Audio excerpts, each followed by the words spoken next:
వేదికపై ఉన్నటువంటి పెద్దలు గౌరవ డిఎస్పీ గారు ప్రసన్న కుమార్ సార్, అదేవిధంగా బట్టి జగపతి గారు, ఇర్షద్ జీ, అహ్మద్ గారు, శ్రీనివాస్ గారు, శాంతయ్య గారు, ఆంజనేయులు గారు, ఇతర అందరికీ, తర్వాత వేదిక ముందున్నటువంటి పెద్దలందరికీ కూడా నా యొక్క నమస్కారం.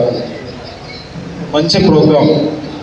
మెదక్లో ప్రశాంతంగా ఉండడానికి ఒక పీస్ కమిటీ అంటే జనరల్గా పోలీసు వాళ్ళు ఆర్గనైజ్ చేసే పీస్ కమిటీ ఏ విధంగా ఉంటుందో ఆ విధంగా ఆర్గనైజ్ చేసిన ఎవరైతే గంగా జమున తాసీబు వీళ్ళ కమిటీ మెంబర్స్ని అందరు కూడా వసీం అండ్ వాళ్ళ టీం అందరు కూడా మనస్ఫూర్తిగా అభినందనలు తెలియజేస్తున్నాను. ముఖ్యంగా ఇప్పుడు నేను వచ్చినప్పటి నుండి చూసుకుంటే వీళ్ళ టీము సోషల్ సర్వీస్ టీమ్ అని ఏదైనా రోడ్డు మీద యాక్సిడెంట్ అయినా కూడా, ఎవరైనా అన్నోన్ డెడ్ బాడీ ఉన్నా కూడా, ఏదైనా ఇంకేదైనా ప్రమాదం జరిగితే వాళ్ళు హిందువా, ముస్లిమా, క్రిస్టియనా ఎవరు చూడకుండా ఇమ్మీడియట్గా వస్తే వాళ్ళకు ఫోన్ చేయగానే ఇమ్మీడియట్గా వచ్చి హెల్ప్ చేస్తున్నారు కమిటీ మెంబర్లు అందరూ కూడా. జనరల్గా నేను మనస్ఫూర్తిగా అభినందనలు తెలియజేస్తున్నాను. అదేవిధంగా మా పోలీస్ డిపార్ట్మెంట్ తరఫున కూడా ఏ చిన్న అవసరం ఉన్నా కూడా అంటే పబ్లిక్ సేవ చేయడానికి ముందుకొచ్చిన కమిటీ మెంబర్స్ అందరినీ కూడా నేను మనస్ఫూర్తిగా అభినందనలు తెలియజేస్తున్నాను. ఈరోజు చాలా మంచి ప్రోగ్రాం, అందరు పెద్దలు వచ్చారు. ముందున్న ఎవరైతే పెద్దలు ఉన్నారో వాళ్ళందరికీ, తర్వాత ప్రెస్ మిత్రులందరికీ కూడా నేను నమస్కారం తెలియజేస్తున్నాను. మంచి ప్రోగ్రాం, ఇట్లాంటి ప్రోగ్రాము ముందు కూడా చేసుకుంటే మీ యొక్క మెదడుకు సంబంధించిన ఇప్పుడు చాలామంది వక్తలు చెప్పారు ఎక్కడెక్కడ ఏం జరుగుతుంది, మనకు సంబంధించి మనం ఏ విధంగా ఉండాలి అని చాలామంది వక్తలు తెలియజేశారు. నువ్వు ఎందులో చూసుకున్నా కూడా, భగవద్గీత చూసుకున్నా, ఖురాన్లో చూసుకున్నా, బైబుల్లో చూసుకున్నా, ఏ మతంకు సంబంధించిన తీసుకున్నా కూడా మంచి చేయమని చెప్తున్నది, ఇతరులకు సహాయం చేయమని చెప్తున్నది, ఎవరైతే ఆపదలు ఉన్నారో వాళ్ళని ఆదుకోమని చెప్తున్నది. నువ్వు ఏ మతం తీసుకున్నా కూడా, మీకు ఏ గ్రంథం తీసుకున్నా కూడా అవన్నీ సాయం చేయమని చెప్తున్నది. ఎవరు కూడా చెడు చేయమని చెప్పరు. ఏదైనా రోడ్డు మీద యాక్సిడెంట్ అయినప్పుడు ఇమీడియట్గా మనం హాస్పిటల్కి తీసుకెళ్తాం. అక్కడ ట్రీట్మెంట్ చేసే డాక్టర్ అయినా హిందువా, ముస్లిమా, క్రిస్టియనా అని ఎవరు చూడరు. చూస్తామా అట్లా? ఏదైనా ఎమర్జెన్సీ ఉన్నప్పుడు మనం ఇమ్మీడియట్గా హాస్పిటల్ తీసుకపోతే నేను ఫలానా అయితేనే ట్రీట్మెంట్ తీసుకుంటాను, ఫలానా అయితే ట్రీట్మెంట్ తీసుకోను అని అట్లా చేస్తున్నాము మనం.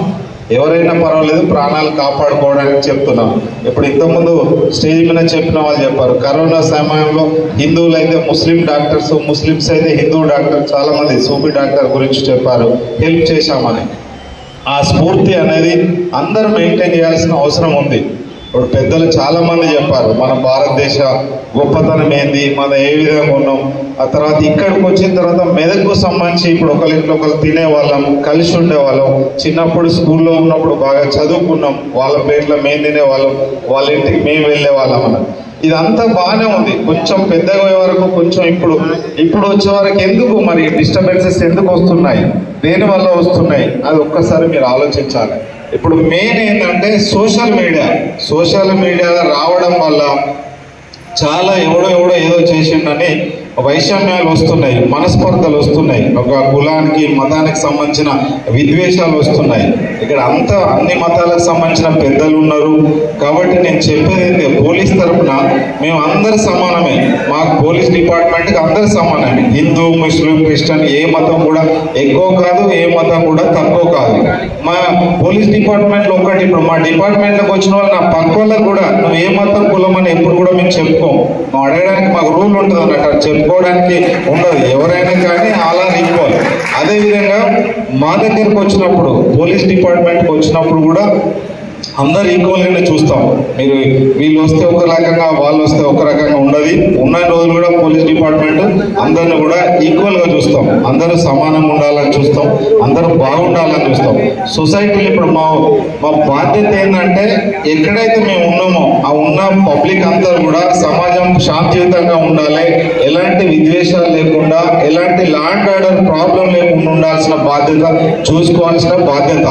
కాబట్టి అది మేము పక్కా చూసుకోవడానికి ఈ మత పెద్దలతో సమావేశాలు పెడుతుంటాం. ఎవరైతే ఉంటారు, ఇప్పుడు ఒక ఫ్యామిలీ ఉందనుకో, ఒక కుటుంబంలో ఉన్న అందరూ సమానంగా ఉండకపోవచ్చు, ఎవడో ఒకడు కొంచెం తప్పు చేసి ఉండవచ్చు. ఆ ఫ్యామిలీ వాళ్ళు ఏం చేస్తున్నారంటే ఎవరైతే తప్పు చేసుకున్నారో అతన్ని సరిదిద్దాల్సిన బాధ్యత ఆ ఫ్యామిలీ మీద ఉన్నది. ఇప్పుడు నేను ఇక్కడ మీ ఉన్న మత పెద్దలకు అందరికి చెప్పేది ఏంటంటే మీ గ్రూపులు ఉన్నాయి, అంటే వాట్సాప్ గ్రూప్ లో ఉన్నారు కదా, మీకు మతపరంగా కానీ కులపరంగా కానీ దయచేసి ఆ సోషల్ మీడియా అయితే ఎవరైతే ఆర్గనైజ్ చేస్తున్నారో వాళ్ళకి చెప్పండి. మన మతం గురించి గొప్పగా చెప్పుకుంటే తప్పు కాదు, ప్రతి మతంలో గొప్ప వాళ్ళు ఉన్నారు, ప్రతి మతం గురించి మంచిది చెప్పుకోవడానికి అవకాశం ఉంది. అది నేర్పించండి, ఉన్న యూత్ కి అందరికి అది నేర్పించండి. ఎందుకు నేర్పించట్లేదు మరి? అవి ఉన్నాయి. ఇప్పుడు ఏదైతే తప్పు ఉన్నదో, ఏదైతే విద్వేషాలు రేపేది ఉన్నదో అది నేర్పుతున్నారు, కానీ మంచి విషయాలు ఎందుకు చెప్పట్లేదు?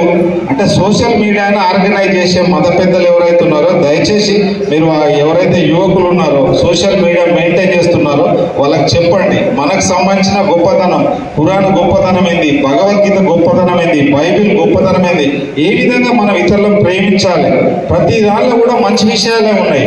ఆ మంచి విషయాలు మీ